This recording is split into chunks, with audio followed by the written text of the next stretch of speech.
আসসালামু আলাইকুম ওয়া রাহমাতুল্লাহি ওয়া বারাকাতুহু। আজি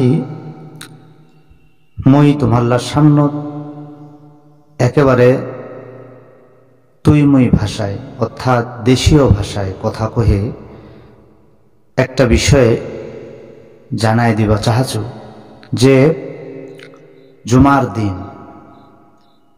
দিন প্রত্যেকটা ভাই প্রত্যেকটা আব্বাজান অবশ্যই ফজরের নামাজ পড়ে জুমার নামাজ পড়িবার সময় মতো যাবেন। অবশ্যই ফজরের নামাজ পড়ে জুমার নামাজ পড়িবা যাবেন।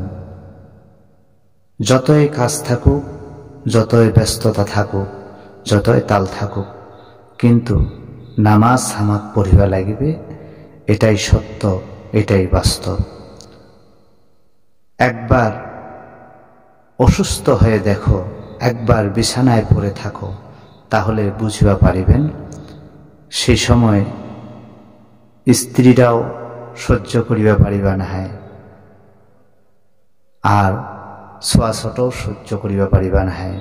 এই জন্য দুনিয়াতে যদি এরকম হয়, তাহলে মরার পরে যে তোমার আমার জন্য কাহো কান দিবে কি গ্যারান্টি আছে?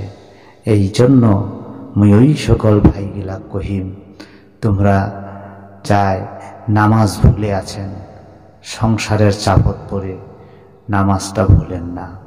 আর কিছু না হলেও জুমার দিন শুক্রবার অবশ্যই জুমা যাবেন, আর জুমা যাওয়ার আগত ফজরের যে নামাজটা পড়িবা লাগবে এটা পড়িবেন। যদি তুই মুই ভাষা ভালো লাগে তাহলে কমেন্টে জানাবেন, আর যদি না লাগে তাহলে সেটাও জানাবেন। আর সোনার মদিনা চ্যানেলটা সাবস্ক্রাইব করিবেন।